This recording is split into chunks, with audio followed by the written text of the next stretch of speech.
Добро вечер. Еден ден по председателските избори, вечерашното издание на 360 степени во целост ќе биде посветено на оваа тема. Гордана Силјановска-Давкова е во убедлива предност пред Стево Пендаровски пред решавачкиот втор круг на 8 мај, што ја отвора пат за победа и на ВМРО ДПМН на парламентарните избори. Ако знам, по 2 недели го повтори резултатот на лидерот Максим Димитриевски од вчера, може да се наметне како фактор за формирање на идната влада. Главната политичка порака од синоќа е онаа на Христијан Мицкоски до Арбен Таравари и неговите партнери дека смета на нив за новото мнозинство и влада, во обид да им ја задржи цената кај гласачите наспроти повеќето гласови што вчера ги освои Бујар Османи од ДУИ. Исходот и очекувањата од 8 мај во оваа емисија ќе ги анализираме со универзитетските професори Владо Вучковски и Александар Спасеновски. Пред да стигнеме до тој сегмент, изворно ви ја пренесуваме атмосферата од штабовите синоќа. Почнуваме со ВМРО ДПМН, каде беше Михаил Милошевски. Неполн час пред затворањето на гласачките кутии, ВМРО ДПМН ги отвори вратите за членовите и симпатизерите. Околу 18:30 пред Белата палата, меѓу првите дојде председателот на Унијата на млади Сергеј Попов. Речиси никош во Македонија во прв круг не се избрал председател, така да секако очекувањата се големо водство во првиот круг, а секако победа и во вториот круг. Наврзо, точно во 19 часот, беше свикана првата пресконференција. Дозволете на почетокот на оваа пресконференција најпрво да му честитам на македонскиот народ. На излегување од прес-центарот го прашавме подпредседателот Тимчо Муцунски дали високата излезеност оди во полза на неговата партија. Сакам да верувам дека е така, но на крајот на денот да ги почекаме резултатите, да видиме дали таков исход има како што очекуваме. Ноќта донесе постудено време, па во седиштето се внесуваа дополнителни грејни тела. Во меѓувреме започнаа да доаѓаат и други високи представници на партијата. Мислам дека се создава бран кој што ќе донесе огромна убедлива победа на ВМРО ДПМН и коалицијата за твоја Македонија во вториот круг. Околу 20 часот и 30 минути на страницата на ДИК започна објавувањето на првичните резултати. Големото водство на Гордана Силјановска-Давкова ги извади припадниците на Унијата на млади сили пред седиштето.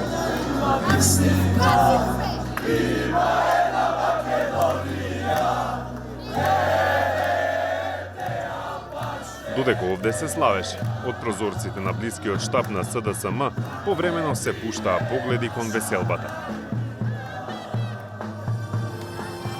Како што се зголемуваше водството на Силјановска, така растеше еуфоријата кај приврзаниците. Паралелно, се повеќе граѓани пристигнуваа пред штабот за да ја прослават победата.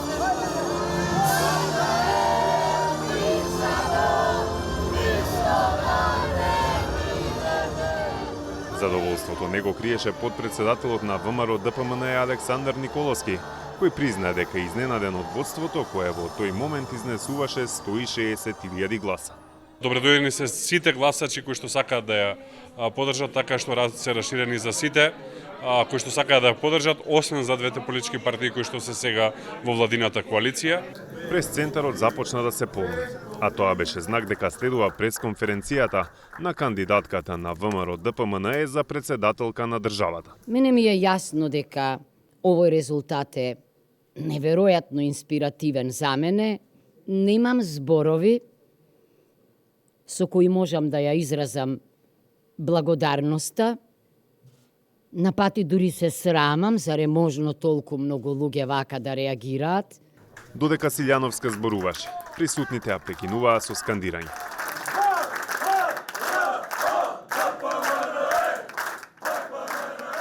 Салата во тој момент беше полупразна, а меѓу присутните беше Антонио Милошовски, кого го прашавме дали ги очекуваат гласовите на Вреди, Левица и Знам во вториот круг. Секој кој што гласал за друга политичка опција, сметаме дека не бил задоволен од актуелниот председател Пендаровски или од актуелната влада и сите се поканети да се придружат во една заедничка и голема победа. Очекуваме опозиционите гласачи да дадат поддршка за Гордана Силјановска-Давкова. Полупразната сала брзо се преполни кога на сцената се појави лидерот Христијан Мицкоски. Ветив дека ќе победиме со најмалку 100.000 гласови разлика. Победуваме со повеќе од 170.000. Мицкоски упати и важна политичка порака пред парламентарните избори. се слушнав со албанската опозиција, со господинот Арбен Таравари, му честитав на резултатот и му посакав успешни парламентарни избори и на влада во Македонија. Говорот на Мицкоски се пренесуваше и на видеобимот пред штабот, каде на собраните, кои патем беа во помал број, споредено со некои минати собири, се радуваа играјки пајдушко-оро. И додека ВМРО ДПМН славеше, општинскиот штаб на СДСМ остана во мрак. По пресот на лидерот, раководството излезе надвор да прослави со присутните. Меѓу највеселите видливо беше Мицкоски, кој заедно со публиката ја испеа химната од кампањата.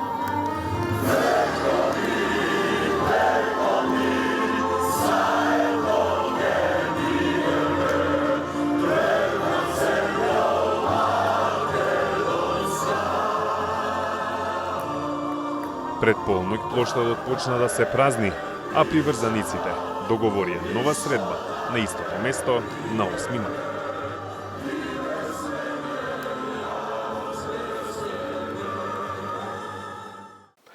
Вака беше кај ВМРО ДПМН. Во хотелот Александар Палас, пак каде Стево Пендаровски и СДСМ ги чекаа резултатите с противна атмосфера. Славица Филиповска-Иванова ја пренесува сликата. По традиција, кандидатот за председател поддржан од СДСМ и коалицијата Стево Пендаровски, изборните резултати не ги чека во штабот на Бихачка. А во познатиот скопски хотел, редовно први се новинарите и пиар тимот. Кузеска, зошто кандидатот поддржан од СДСМ, речиси традиционално никогаш не е во штабот на СДСМ на изборниот ден? Да, тој е поддржан од СДСМ и од коалицијата, но сепак е председател кој што и беше и натаму ќе биде председател за сите граѓани. Иако беше рано да се прогнозира конечниот исход, некои сигнали го најавуваа тоа. Лукаревска, каде ви се сопартиците? Дел од раководството, како и носителите и коносителите од нашите изборни листи се во моментов на Бихачка. Овдека е пред се сконцентриран штабот на нашиот кандидат за председател Стево Пендаровски. Првиот прес со воздржана реторика. Моќта на граѓаните е токму преку нивниот глас. Во меѓувреме, од спореден блест пристигна и Пендаровски, а во кампусот се уште беше празно и тивко. Додека славието во Дуи се следеше онлайн, автомобили со славеници од ВМРО ДПМН свиреа на улица. Набрзо, експресно еден подруг пристигнаа лидерот Димитар Ковачевски, па Венко Филипче, а по нив Бојан Маричик. Откако стана јасно дека немаат намера веднаш да влезат во салата за пресконференции, тргнавме од другата страна на хотелот за да го провериме расположението. Во главниот хол стоеа лидерите на помалите коалициски партнери. Додека дискутираа за изборниот исход дома, на телевизија одеа вести на CNN. Едни автомобили се зачистуваа, а други пристигнуваа. Господине Бетики, ваш првичен коментар, двојна предност на Силјановска Давкова? Изборот на граѓаните. Има ова само е прво полувреме, има уште едно полувреме да се одигра за вториот круг на председателските избори и за парламентарните избори, така да. Можно ли ова да е предвестник и за резултатите за парламентарни? Не, сметам дека таа е сосема нов надпревар во кој што граѓаните избираат своји пратеници во собранието и луѓе кои што даваат иднина наспроти луѓе кои што ќе им ја земат од иднината, но иако сгрешат, тоа е нивен избор. Различни се председателските парламентарните избори, а ние имаме што да им понудиме на граѓаните, го понудуваме европскиот пат. И мислам дека граѓаните во вториот круг секако ќе се изјаснат за она што е добро за државата, а тоа е европската иднина на државата. Конечно, повеќе од 3 часа по завршувањето на гласањето, дојде ред за обраќање на Пендаровски. Рече дека не е изненаден од бројките и дека ќе ги бара гласачите кои не излегле во првиот круг. Нема да барам никаков договор со ниту еден политички субјект, ниту со еден кандидат од овие што не продолжува вториот круг, за така нареченото механичко префрлање на гласовите, затоа што тоа е концепт кој е потполно туѓ на моето политичко верување. Обраќањето на актуелниот председател и претендент за втор мандат го следеа само членовите на потесното семејство и неколкумина блиски соработници. Ако не барате механички трансфер на гласови, тогаш како до надминување на разликата во втор круг? со тоа што граѓаните ќе се убедат дека овој концепт е подобар од другите концепти кои се нудат. Ако се убедат, пеќе добро дојдени се. Кампот кој ќе поддржи европска и развиена Македонија, просперитетна Македонија без внатрешни делби какви што ги имавме во изминатите децении за жал. Значи, меѓутоа демократија е, немам намера да користам никакви репресивни мерки и методи, никакви, тоа ми е надвор од умот. Ја или ќе ги убедам граѓаните во ова што го пропагирам дека е најдобро за сите нас, или апсолутно има демократско право да се реши за друга опција, меѓутоа консеквенциите од тоа нема да бидат баш добри за нас како држава. По обраќањето на Пендаровски, во салата влезе Ковачевски со партиската свита, носители на листи, владини функционери, симпатизери, а меѓу последните и партискиот генсек Миле Зечевиќ. Ковачевски е свесен за резултатот, но вели дека е рано да се зборува за одговорност. После изборите секогаш следува кај нас конгрес и таму партијата другарски разговара за тоа што ќе се случува понатаму. Значи, така да ова прашање ќе ми го поставите после 2 недели, а можеби нема да мора да ми го поставувате. Ковачевски доби и аплаузи. Борба во наредните 2 недели, ќе се бориме за секој глас и не се откажуваме. Секако дека ова не е резултат кој што го очекувавме и посакувавме и го сваќаме како една порака од граѓаните, но тоа и ни дава поттик и за рефлексија, и за анализа, но и за борба во наредните 2 недели. Благодарам. Каде ќе ги барате гласовите во вториот круг? Разликата е огромна. Гласовите ќе ги бараме ке сите оние кои што ги споделуваат вредностите за кои што зборуваме. Се размислува ли веќе за албанскиот блок да се преговара со дел од партијата? За преговарање со политички партија не благодарно да се каже заради тоа што секој граѓанин одлучува сам. Нашата цел ќе биде да допреме до секој еден граѓанин, како што реков, и да го повториме она за кое што се залагаме. Дали бројките можат да се сменат во вториот круг или социјалдемократите комплетно ќе ја напуштат централната власт, ќе одлучат гласачите на 8 мај.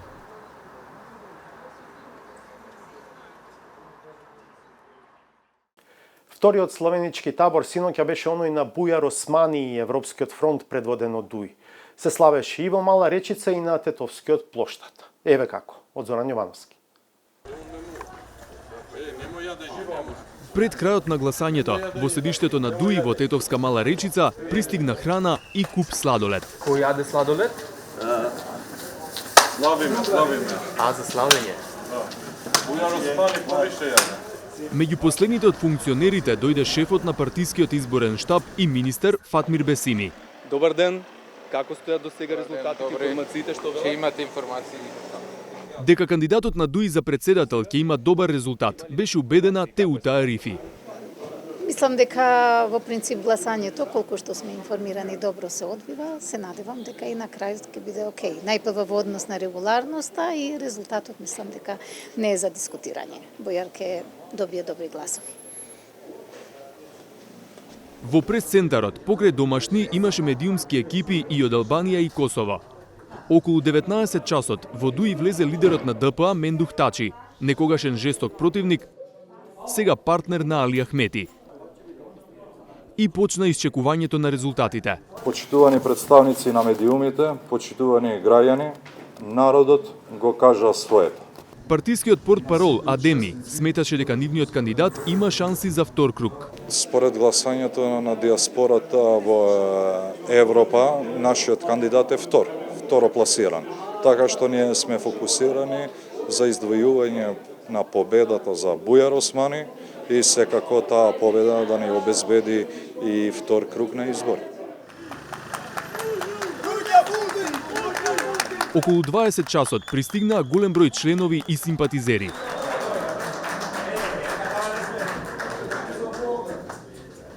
Надвор пак се слушнаа зурли и тапани.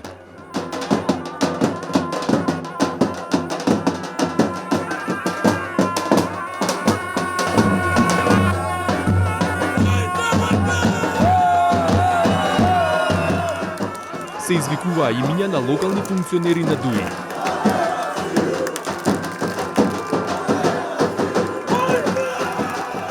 Во таква атмосфера го дочека обраќањето на кандидатот Бујар Османи, поддржуван од лидерите на коалицијата Европски фронт.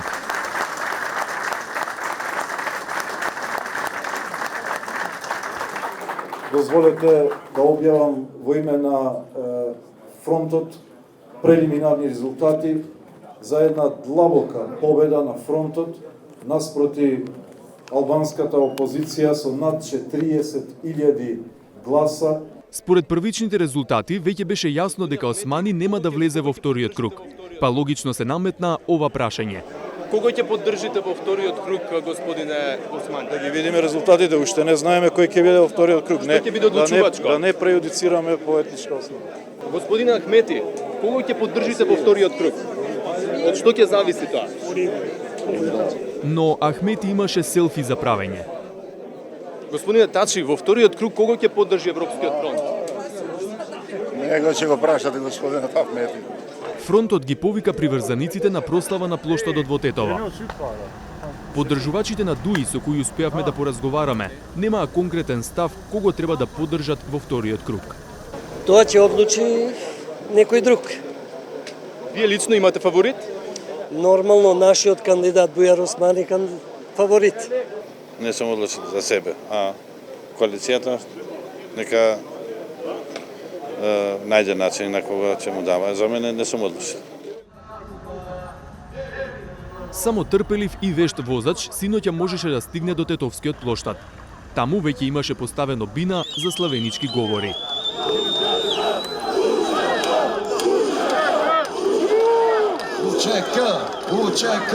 Забележливо, Али Ахмети неколку пати повтори иста порака. Па Европас, Јорусис. Да, за Европа, не за Русија, повторуваше Али Ахмети синоќа од плоштадот во Тетово, додека во Скопје неговите главни опоненти од коалицијата Вреди не признаа пораз, туку велеа дека Бујар Османи освоил повеќе гласови од Арбен Таравари затоа што добил и неалбански гласови на своје конто. Хекурена Кифи. Столчиња и говорница, тоа беа првите гости кои не пречека во штабот на Влен. Коалицијата на опозицијските партии на албанците, која за председател го кандидираше градоначелникот на Гостивар Арбен Таравари. Набргу во штабот кај плоштадот Скендербек, кој територијално припаѓа во општината Чаир, се појави и првиот висок гостин, градоначелникот Висар Ганију. Снимателите ги зазедоа своите места, новинарите своите столчиња. Празна беше само говорницата, на која се очекуваше председателскиот кандидат Таравари. Дојде со задоцнување од 15 минути од најавеното, заедно со лидерите на другите партии од Влен.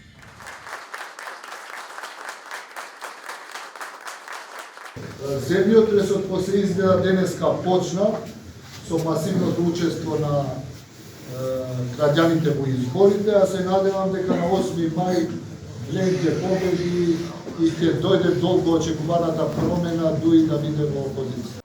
2 часа траеше чекањето кога наместо нова пресконференција во штабот, акцијата се пресели надвор. На плоштадот Скендербек се појавија припадници на Министерство за внатрешни работи и направија кордон околу просториите на Влен. Тие очигледно веќе знаеа дека кон плоштадот Скендербек тргнале симпатизери на ДУИ, односно Европскиот фронт.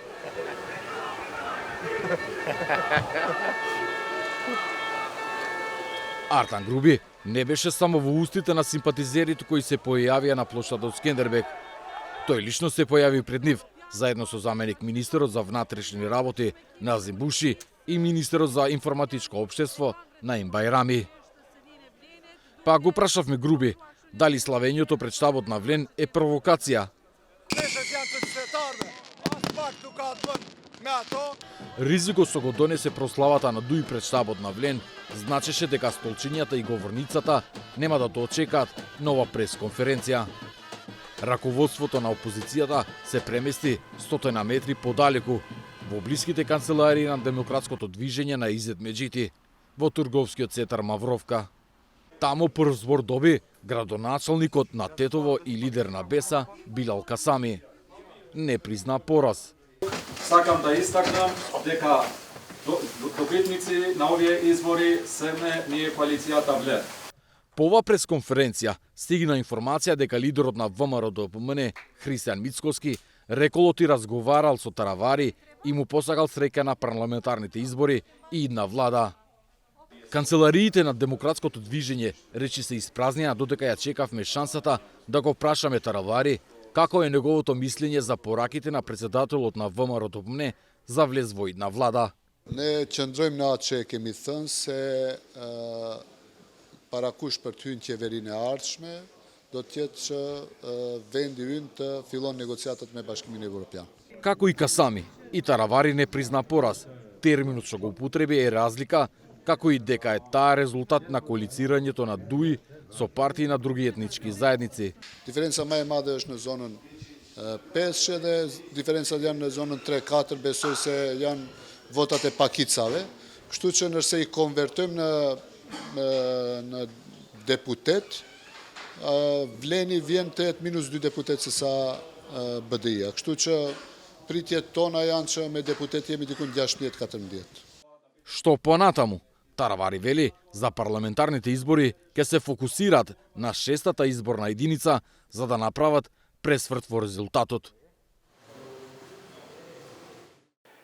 Продолжуваме со анализа на бројките од вчерашното гласање. Иако се смета дека на председателски избори некои гласаат за личност, а не нужно за партијата на која и припаѓа или го поддржува, каков би бил распоредот на пратенички мандати во идниот парламент ако вчера имаше парламентарни избори? Александар Димитриевски. Синоќа и не мораше да се следат бројките од Државната изборна комисија за да се дознае епилогот по првиот круг од председателските избори. Славието пред ВМРО-ДПМНЕ, во кое безрезервно се впушти и лидерот Христијан Мицкоски, беа показател не толку за тоа дека нивната кандидатка води по првиот круг, туку дека се најавува смена на силите на македонската политичка сцена. Таа промена треба да се случи со прераспределба на 120 столчиња за пратеници во собранието, зашто ќе се гласа за 2 недели. Прашањето кое си го поставивме ние е како би изгледал парламентот ако вчерашните председателски беа парламентарни избори. По пресметките кои делумно ги направивме самија, делумно се должат на аналитичките центри на партиите. ВМРО-ДПМНЕ и коалицијата би освоиле 53 пратеници. Втори би биле СДСМ и коалицијата со 24 пратеници. ДУИ и коалицијата би добиле 17 пратеници. Сдружената опозиција на партиите на албанците 12 пратеници. А знам на Максим Димитриевски би стигнале до 10 пратеници. Левица би имала до 4 пратеници. Споредено со резултатите од претходните парламентарни избори, промените изгледаат вака. СДСМ би имале 22 пратеника помалку од пред 4 години, но тука треба да се земе предвид дека во 2020-та СДСМ настапи заедно со БЕСА, која подосна ја напушти коалицијата, а 4 нејзини пратеници действуваа самостојно. ВМРО-ДПМНЕ и коалицијата добиваат плюс 9 пратеници од претходните парламентарни избори. И ДУИ се во плюс. По парламентарните избори во 2020-та имале 15 мандати, а проекциите по вчерашното гласање покажуваат 17. Сепак, треба да се има предвид дека ДУИ вчера настапи во коалиција со ДПА, која досега имаше еден пратеник, но и со партии на турците, ромите, бошњаците. Згора на тоа, ја има и поддршката на крилото на Алијанса за албанците на Зијадин Села. Потешко е да се споредат мандатите на опозицијата кај партиите на албанците. Во 2020-та опозицијскиот фронт беа Алијанса за албанците и Алтернатива, кои освоја 12 места. Сега, заедно со БЕСА и дел од ДУИ, но и само со еден дел од Алијансата за албанците, повторно би имале исто, 12 мандати. Левица пак би пораснала од 2 на 4 мандати во собранието. Иако гласовите кои вчера ги освои Билјана Ванковска се маргинално подобри од резултатот на Левица на претходните парламентарни избори. На крај, најголем победник би бил знам на Максим Димитриевски. Партијата која не постоеше на минатите парламентарни избори, со вчерашниот резултат, би добила 10 мандати. Се на се, ако вчерашните председателски избори се најточната анкета за предстојните парламентарни избори, а имајќи ги предвид сегашните односи меѓу партиите, ВМРО-ДПМНЕ, Знам и Влен заедно би имале 75 пратеници. Тоа е и повеќе од комотно мнозинство.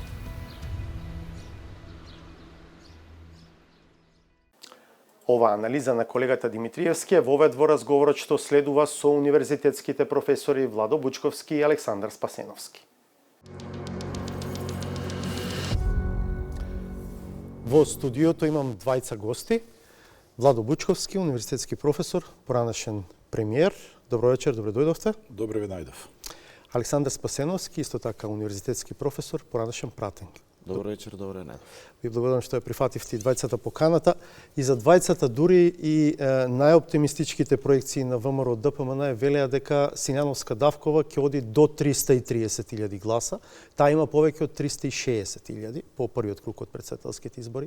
За Пендаровски се прогнозираше дека ќе надмине 200.000 или ќе има барем околу 200.000, но и тоа не се случи. Дали во овој дел изборниот резултат од вчера може да го сметаме за изненадување, професоре Бучковски? За мене големо изненадување.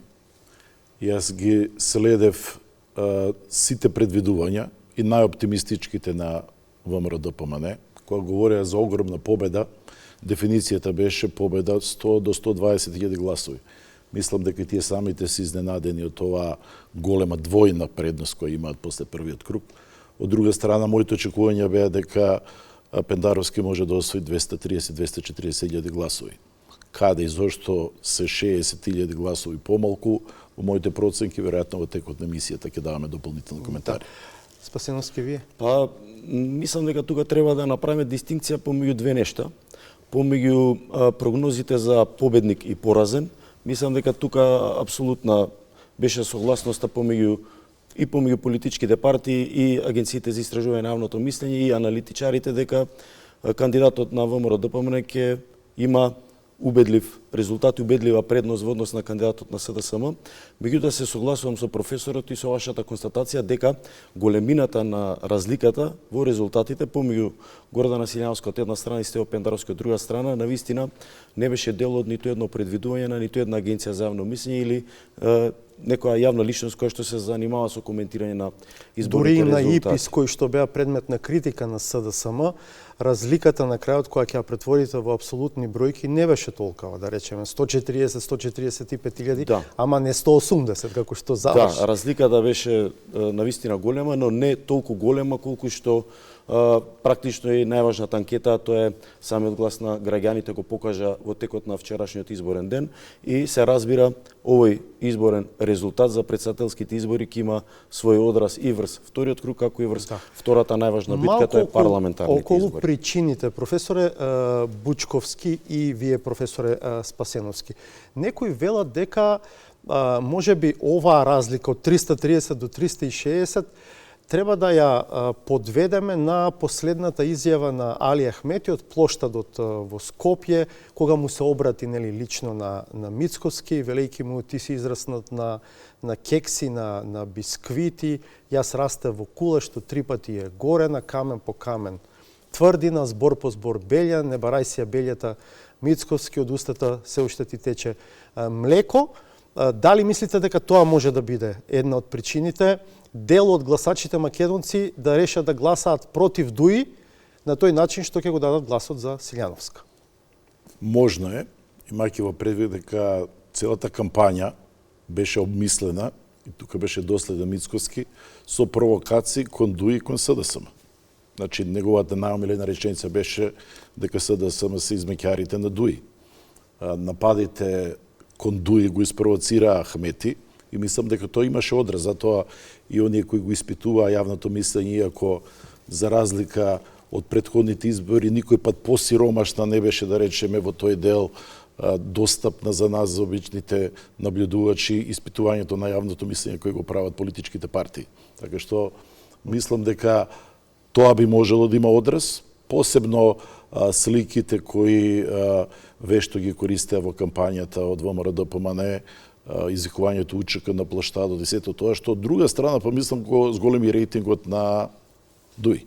Да. Мислам дека се покажа за жал, тоа не е по мој вкус, дека националистичките пораки тој во последните неколку дена од кампањата, тој наратив залепи за жал дел од нашите сограѓани да излезете на тој начин да го кажат својот став. Да, Спасеновски, систем на врзани садови е кога Ахмети работи за себе, а го критикува Мицкоски, практично работи и во негова полза. Без друго, тоа е систем на врзани садови, разбирливо, но јас само би сакал да укажам на фактот дека оваа политичка конфронтација, оваа политичка дебата помеѓу ВМРО ДПМН од една страна и Дуи од друга страна има своја предисторија. Доколку ги анализираме политичките настапи на ВМРО ДПМН, ќе видиме дека без малку повеќе од 2 години, а може би и после завршувањето на парламентарните избори, една од главните окосници на политичкиот напад е агресивната критика и отворената критика кон политичкото досие, политичкото наследство на ДУИ во оваа влада, но и генерално кога станува збор за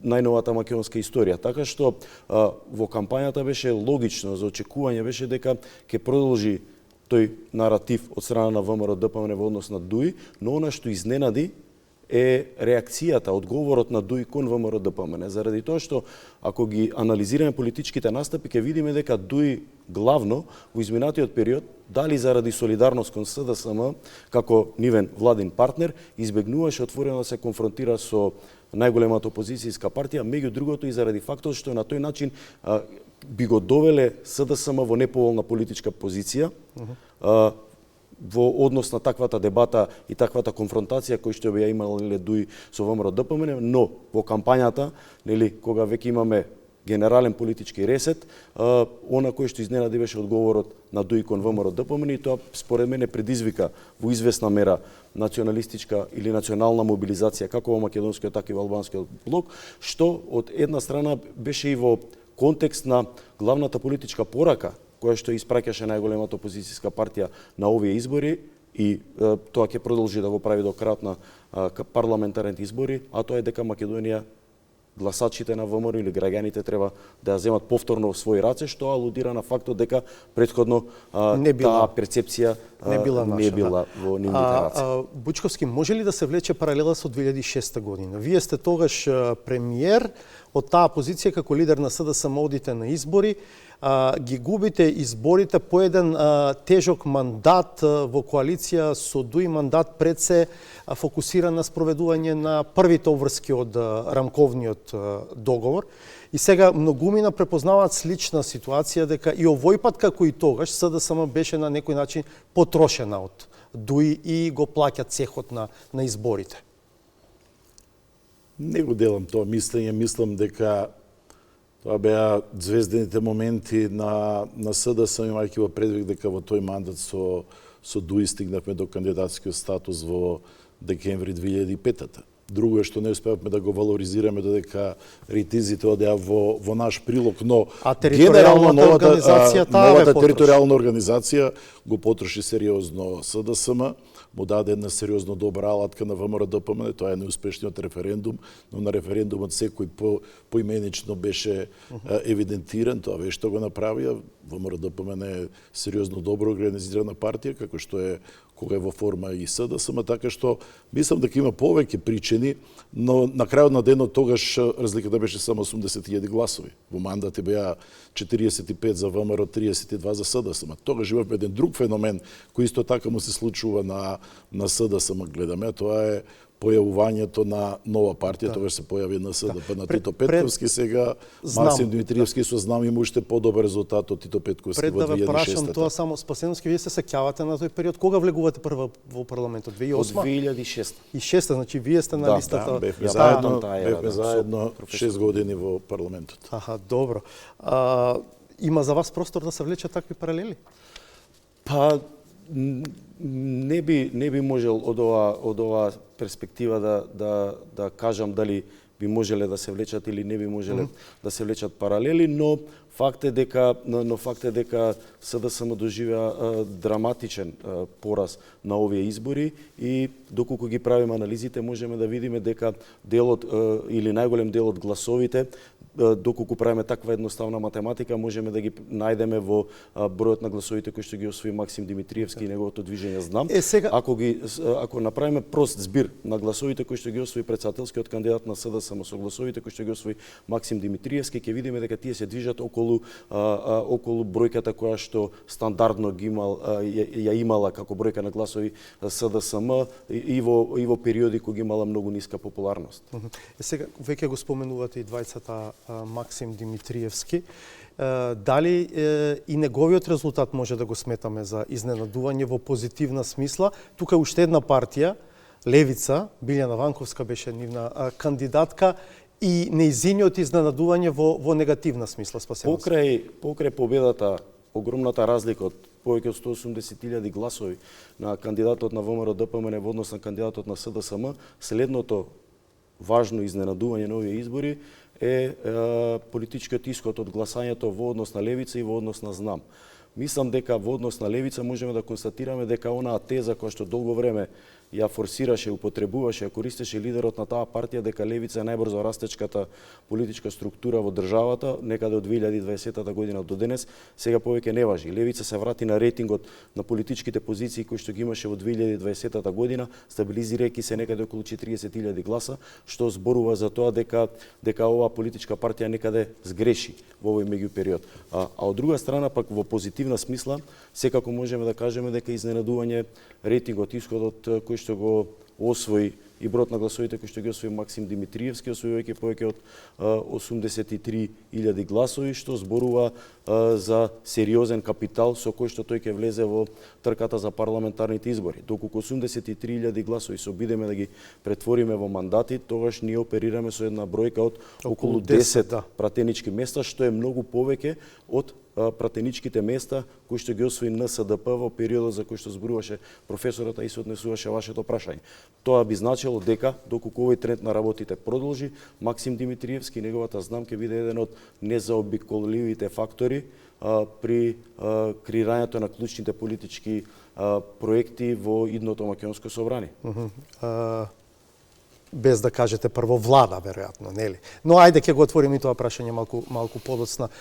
Чии гласови доби Димитриевски? Главно на проценка, јас во моите калкулации, мајќи го искуството со НСДП и со Тито Петковски, очекував дека меѓу 50 и 60.000 гласови може да додат на контото на Максим Димитриевски. Тоа сметам дека ја гледав внимателно само да речеме листата од првата изборна единица, тамо 2/3 се поранешни членови на СДСМ.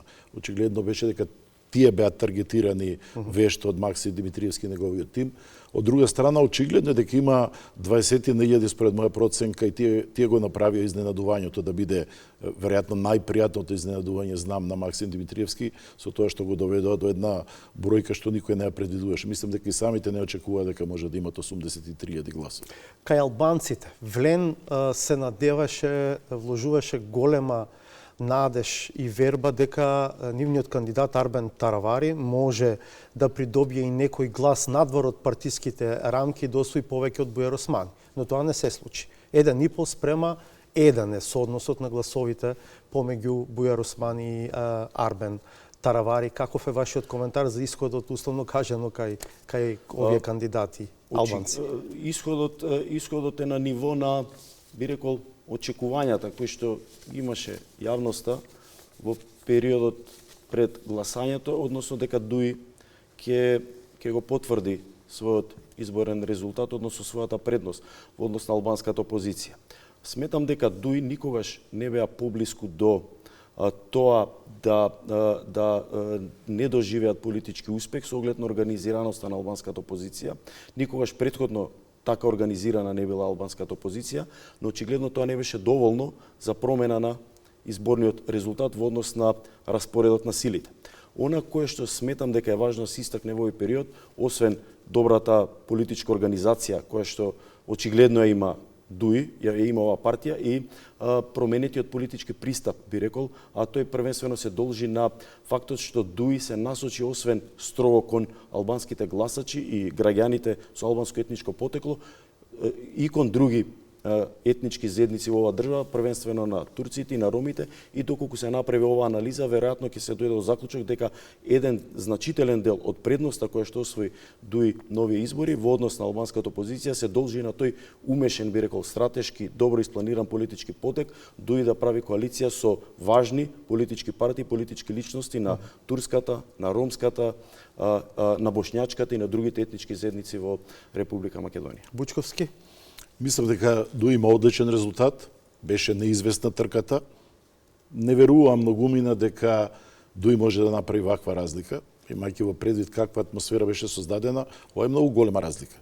Никој не очекуваше дека разликата ќе биде близу 35.000. Да, се сметаше дека Таравари има некаква посебна аура, дека ужива поддршка. Очекува дека неколку илјади гласови ќе го одлучат победникот во албанскиот блок, но вешто направените коалиции, да не го заборавиме и села, се гледа дека со добро направени коалиции Во петка всушност тие особено.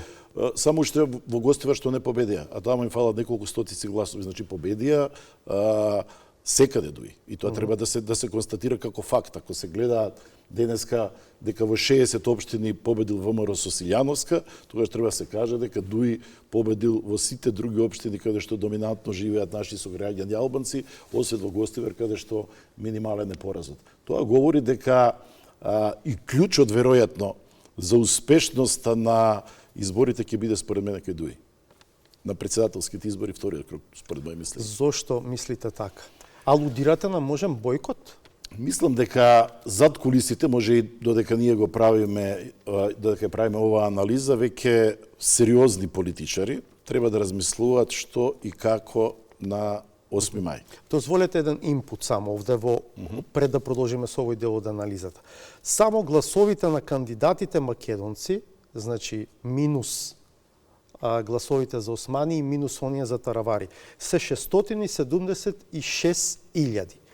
Цензусот или минимумот излезност во вториот круг неопходен за изборите според уставот да бидат успешни е 726.000 гласа. Значи не достигаат околу 50.000 гласа ако ги гледаме само гласовите што завршиле на контото на кандидатите македонци. Продолжете со анализата.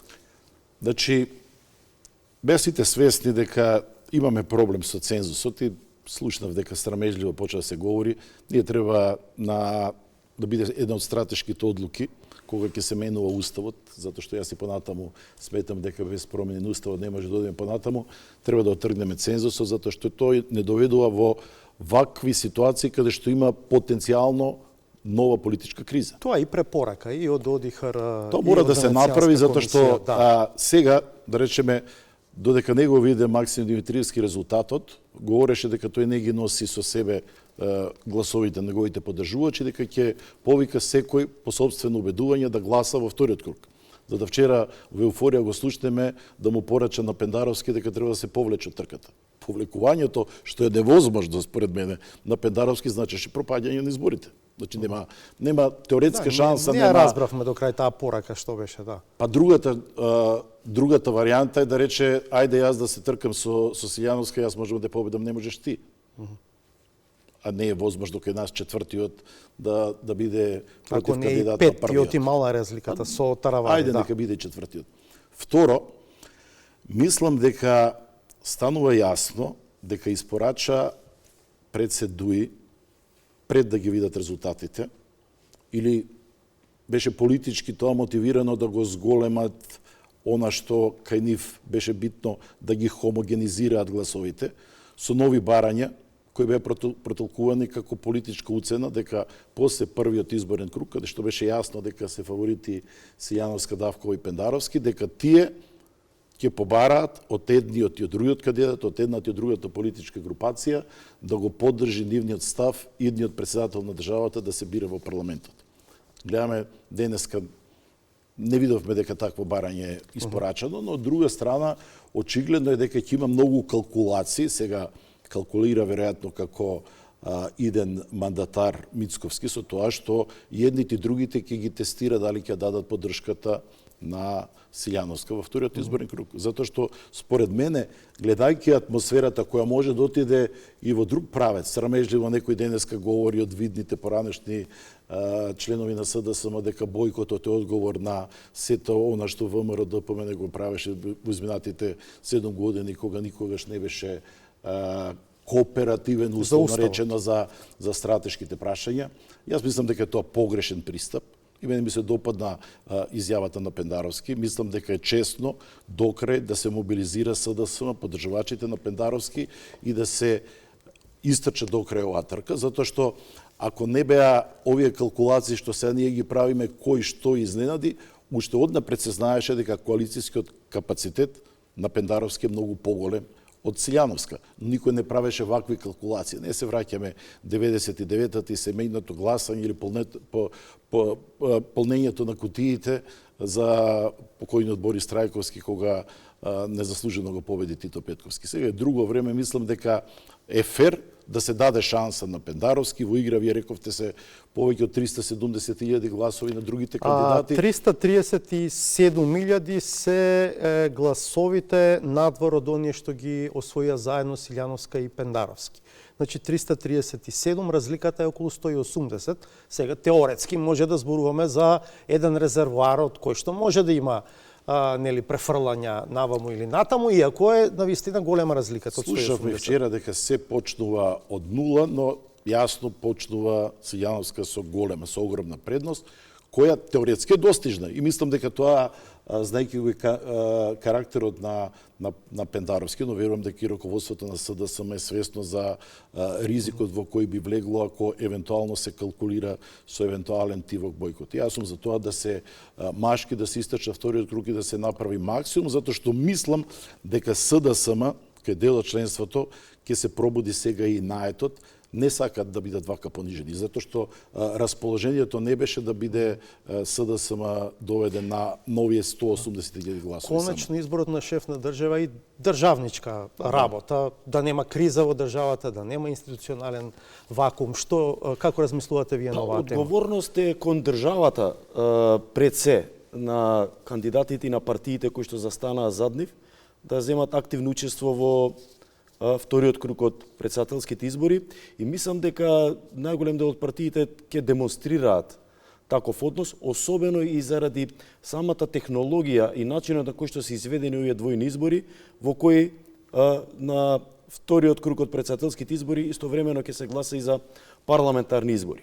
Мислам дека тоа оваа ситуација ќе ги доведе партиите да не размислуваат за деструктивни решенија, а меѓу другото и заради фактот што тоа можеби ќе предизвика повторно нов бран на етничка хомогенизација, доколку таквите барања дојдат од партиите на албанскиот блок во однос на реакцијата која што би следала од страна на приврзаниците, поддржувачите на Гордана Силјановска и на неопределените гласачи, доколку тие наративи станат дел од нашето секојдневие во вториот круг од претседателските избори. Така што, според мене, сметам дека најодговорен однос би бил доколку, како што каже професорот, машки политичките партии, независно од овој огромен, ова огромна дури би рекол ненадоместива предност која што има кандидатката на ВМРО ДПМН во трката за иден шеф на држава. Конечно, досега не сме сведочеле на бојкот од уставно кажано македонска партија во вториот круг. Имаше едно сценарио, доколку се сеќавате, за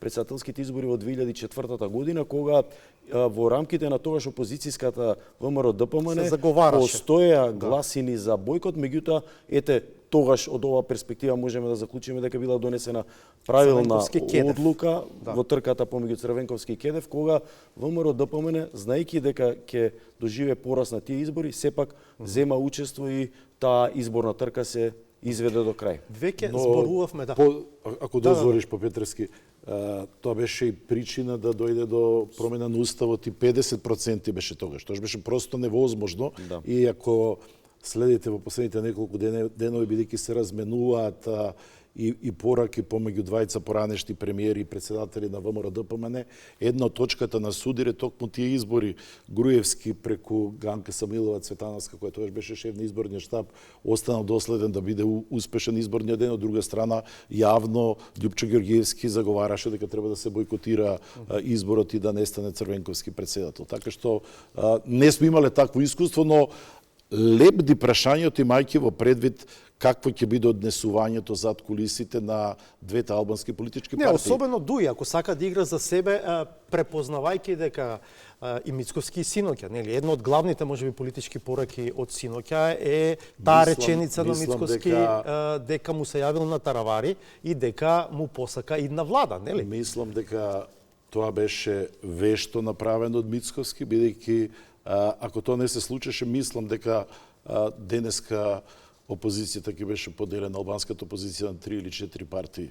Мислам дека надежта Беше дека инвестиција се да им ја се одржи потенцијалниот партнер им дава сила да истрајат во вториот изборен круг. Од другата страна ги слушате сега па предвидувањата на Дуи, кој е убеден дека после ваков резултат на претседателските избори дека ќе има веројатно 20 или над 20 мандати. Тогаш значи комбинациите кој би можел да биде третиот партнер, ако се веќе ние велиме дека со овој резултат што би требало да го потврди знам на изборите, веќе двоецот се гледа кој ќе биде ВМРО, ДПМН и знам од една страна, но мислам дека прашањето иако ги преферира албанските опозиционери Мицковски, тоа уште според мене не е прашање на кое може да се даде дециден одговор. Сигурен сте? Јас сум убеден дека математиката која се прави дома и која ќе се види на 8 мај каков резултатот, не само заради Бадинтеровото мнозинство. Мислам дека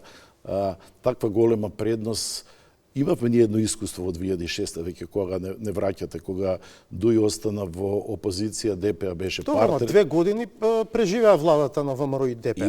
Има варијанта што јас ја слушам како се заговара Тивко, дека во таа варијанта можеби поучен од претходните искуства што ги правеше ВМРО ДПМН со Груевски, и Мицковски ќе игра на таа карта, па на локалните избори до година ќе имаме уште едни предвремени тоа нема да биде многу избори. далеку од моментот на формирање на новата влада. Спасеновски, вие за ефектите на она што вчера го имаме како исход врз парламентарните избори и евентуалните комбинации за влада потоа? Мислам дека ќе биде многу тешка задача за поразените партии, првенствено тука нели секако мислам на СДСМ и на Левица, да го одржат елементарно ниво на политичка мотивација да ги истерат активностите до крајот на вториот круг од претседателските избори, односно до гласањето за парламентарните избори. Може ли само една Тоа би дигресија? значило дека според мене не би требало да се исклучи варијантата и внатре-партиските прилики во таа партија да имплодираат. Заради тоа што станува збор за огромна разлика.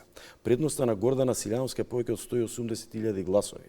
Доколку се обидеме резултатите кои што ги освоја кандидатите за председател на СДСМ и на ВМРО ДПМН да ги претвориме во мандати, бројките денеска се движат дека ВМРО 53, треба меѓу 52 и 54, 50 на 52-53 пратеници, а СДСМ помалку од 25 пратенички мандати. Тоа е навистина демотивирачка. Од друга страна пак, познавајќи го опортунизмот на дел од гласачите, на дел од граѓаните, не само на овие, на сите изборни циклуси, може да се очекува на тамошен пат на поддршката на СДСМ, особено во светло на изненадувачкиот успех кој што го постигна Максим Димитриевски и неговата знам на првиот круг од претседателските избори.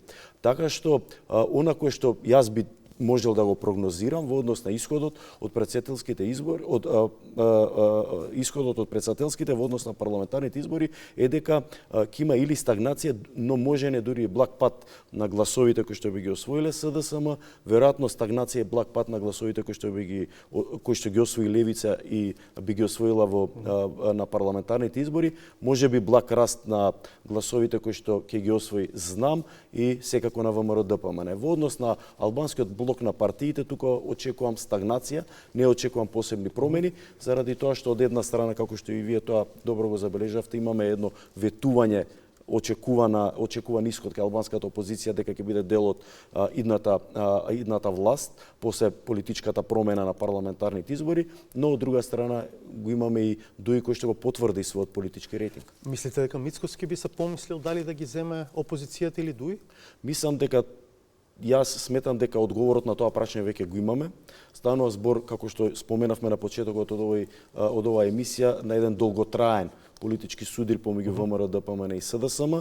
Политичкиот слоган, целата политичка кампања на ВМРО ДПМН е конструирана да го земе во предвид и тој наратив за долготрајноста на владењето на Дуј, за заробената држава во рацете на политичката врхушка на Дуј, како што зборува ВМРО ДПМН. Така да, според мене, доколку овој распоред на силите, овој исход, овој број на гласови се преслика и на парламентарните избори, апсолутно сметам дека албанската опозиција ќе биде првиот избор на Христијан Мицковски. Добро. Ако немате против, јас би ви закажал нова средба по 2 недели на 9 мај Тогаш ќе разговараме и за евентуалните уставни измени. За тоа бидејќи дали ќе имаме уштедни избори заедно со локалните, ќе имаме ли евентуално голема коалиција ако се околностите такви, така што многу нешта се уште отворени.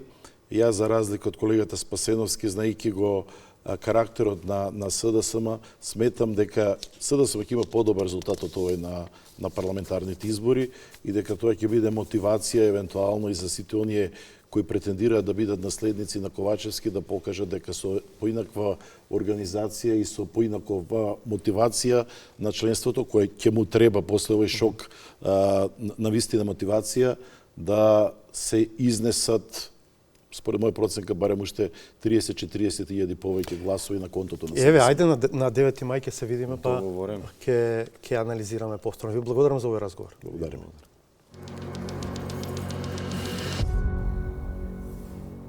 Со ова го заокружуваме вечерашното издание на емисијата 360 степени. Саботажата оправдано отсуствува од вечерва, ќе се врати веќе во следното издание в понеделник од 20:15, кога подготвуваме нови содржини поврзани со предизборието. Пријатно!